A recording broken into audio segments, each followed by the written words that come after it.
안녕하세요. 재테크하는 아내 구채희입니다. 오늘은 깡통전세 예방법에 대해서 소개를 하려고 하는데요. 요새 깡통전세, 역전세로 피해보는 분들이 많아졌더라고요. 저 역시 과거에 깡통전세 잘못 입주해서 집이 경매에 넘어갔고 보증금 1억 원을 날린 적이 있습니다. 그때 생각만 하면 지금도 울컥울컥 하는데요. 제가 재테크를 열심히 하게 된 계기가 된 사건입니다. 저 같은 피해자가 다시 발생하지 않도록 오늘은 정말 제 진심을 담아서 콘텐츠를 만들었어요. 현재 전월세 살고 계시거나 앞으로 전월세를 구하려는 분들은 오늘 영상을 끝까지 시청해 주시기 바랍니다. 자, 일단 깡통 전세가 뭐냐? 매매가가 기존 전세가 이하로 떨어져서 집주인이 집을 팔아도 내 전세금을 돌려줄 수 없는 경우를 말합니다. 예를 들어서 1억짜리 집에 내가 8천만 원 주고 전세를 살고 있는데 2년 뒤에 이 집이 7천만 원으로 떨어진 거예요. 그러니까 전세가가 역전된다고 해서 역전세라고도 합니다. 문제는 집주인이 어떻게 해서라도 돈을 마련해서 돌려주면 다행인데 이런 집을 한두 채 갖고 있는 게 아닌 거죠. 1억짜리 집을 전세 끼고 갭 투자를 해서 2천만 원만 주고 샀거든요. 갑자기 빚은 늘어나는데 갚지를 못해. 그럼 은행이 이 집을 경매에 넘기겠죠. 그럼 집주인은 파산을 하고 내 보증금도 날아간다고 보시면 돼요. 그러니까 부동산 시장이 상승할 때는 이 갭 투자가 괜찮지만 경기가 안 좋아져서 집값이 떨어지거나 전세가가 떨어질 때는 문제가 발생합니다. 그래도 방법은 있습니다. 오늘 제가 깡통 전세를 예방하는 4가지 방법에 대해서 설명하겠습니다. 첫 번째는 내 보증금과 집주인의 근저당이 매매가의 70%를 넘지 않도록 집을 구할 때 등기부등본 떼서 보시죠. 대출이 없으면 가장 좋겠지만 보통은 은행 대출이 껴있는 경우가 많아요. 이럴 때는 전세 보증금이랑 그 집주인이 은행으로부터 대출을 받은 금액이 있어요. 그걸 근저당이라고 하는데요. 이 두 금액이 이 집의 매매가의 70%를 넘지 않는지 봐야 돼요. 예를 들어서 집 시세가 3억 원이다. 근데 집주인이 기존 은행에서 1억 원 대출받은 게 있어요. 그럼 3억 원의 70%는 2억 1천만 원이니까 내 전세 보증금은 최대한 1억 1천만 원을 넘으면 안 되겠죠. 만약 등기부등본에 대출이 없다, 깨끗하다. 그럼 이 집 KB 시세를 먼저 확인을 하시고요. 내 보증금이 이 KB 시세의 70%를 넘지 않으면 됩니다. 중개인이 이 집 안전해요, 괜찮아요 하는 거랑은 전혀 상관없어요. 그 사람들은 이 집이 계약만 되면 그만이기 때문에 세입자가 스스로 챙겨야 돼요. 70%가 넘으면 그 집은 계약 자체를 하시면 안 되세요. 이 집이 경매에 넘어갔을 때 위험합니다.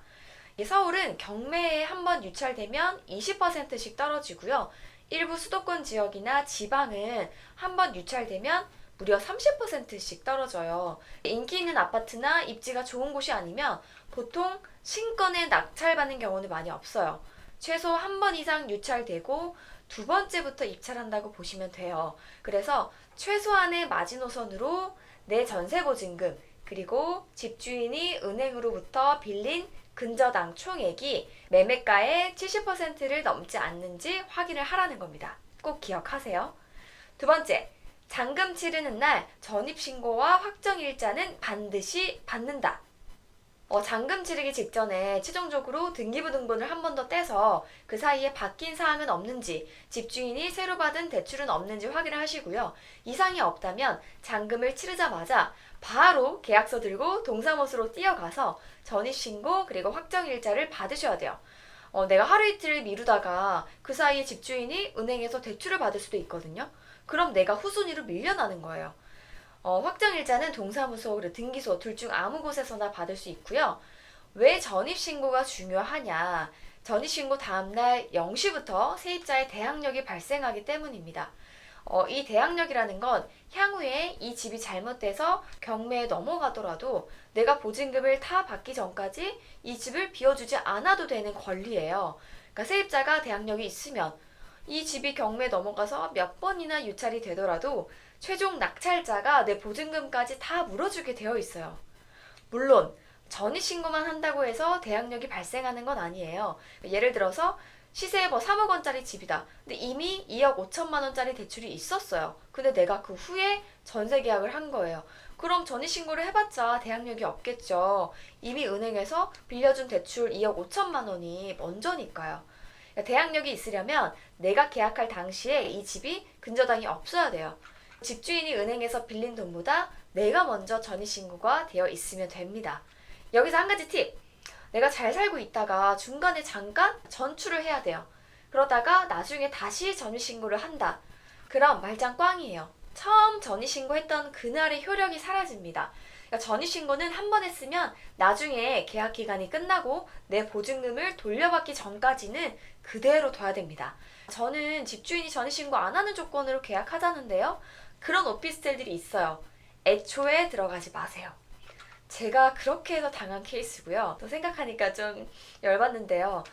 어쨌든 잔금 치르는 날은 뭐다? 이삿짐 날을 생각하지 마시고요. 바로 계약서 들고 냅다 뛰어가서 전입신고, 확정일자, 도장, 쾅쾅 꼭이요. 세 번째는 전세권 설정하는 방법입니다. 사실 가장 안전한 방법은 잔금을 치를 때 등기부에 전세권을 설정하는 건데요. 하지만 현실적으로 해주는 집주인이 없는 게 문제예요. 보통은 우리가 임대차 계약을 해도 등기부상에 전세 얼마에 사는 세입자 있음 이런 표시가 없거든요. 근데 이 전세권은 등기부상에 이런 표시를 해주는 거예요. 여기 보증금 1억 원으로 전세를 살고 있는 세입자가 있고 이 집이 만약에 경매에 넘어가면 나는 채권자가 됩니다. 라고 알려주는 권리라고 쉽게 생각하시면 돼요. 만약 임대차 계약이 끝났는데 집주인이 보증금을 안 돌려줘요. 그럼 이 전세권을 가진 세입자가 이 집을 경매에 넘기실 수가 있어요. 그래서 집주인이 안 해주는 거예요. 만약 집주인이 전세권 설정을 해준다고 한다. 그럼 무조건 땡큐인 거고요. 그냥 하시면 돼요.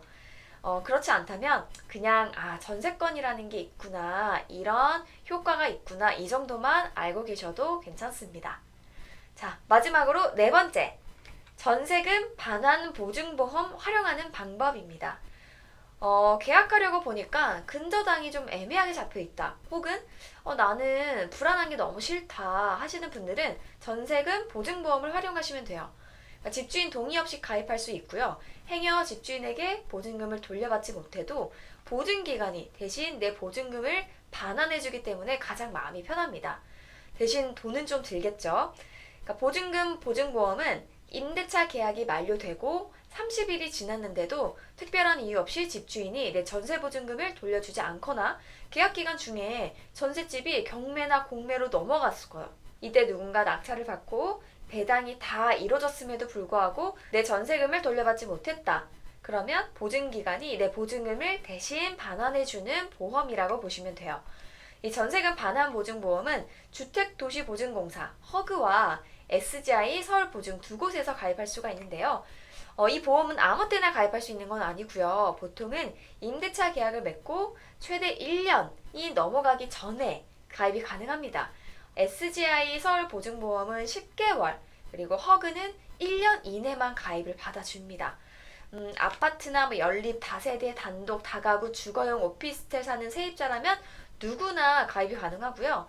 단 보증금 한도가 있어요. 서울보증보험은 아파트 보증금 같은 경우에는 무제한, 기타 주택은 10억 원 이내로 제한이 되고요. 허그는 수도권에서는 보증금 7억 원 이하, 그 외 지역은 5억 원 이하로 제한이 됩니다. 보증금 액수가 큰 분들은 아무래도 SGI 서울보증보험을 활용하는 게 낫겠죠. 보험료 같은 경우에는 보통 전세가의 0.2% 내외인데요. 아파트가 또 가장 저렴한 편이고 그 외 주택은 보험료율이 조금 더 높습니다. 근데 여기서 한 가지 팁은 신혼부부이거나 다자녀 가정이거나 저소득층은 보험료의 40%가 할인이 됩니다. 이 보험료는 1년 기준이고요. 만약 내가 전세 계약을 2년으로 한다 그러면 2년치를 내면 됩니다. 그럼 한번 제가 계산을 해볼게요. 만약에 신혼부부가 서울에서 3억 원짜리 전셋집을 구했다. 편의상 보험료율은 1.5%라고 가정합니다. 이럴 경우에는 집값 3억 원 곱하기 1.5% 그리고 2년 이 금액이 이제 나오겠죠. 여기에 40% 할인을 받으니까 0.6%를 곱하면 토탈 54만 원의 보험료가 나오고요. 만약 나는 1인 가구 직장인인데 경기도에서 1억 원짜리 다세대 주택 전셋집을 구했다. 보험료율은 2%로 가정할게요. 이때 집값 1억 원 곱하기 보험료율 0.2% 그리고 2년 그러면 토탈 40만 원의 보험료가 나옵니다. 잘 이해가 되셨죠? 관심 있는 분들은 두 곳 홈페이지를 방문해서 더 상세하게 조건을 알아보시면 될 것 같아요.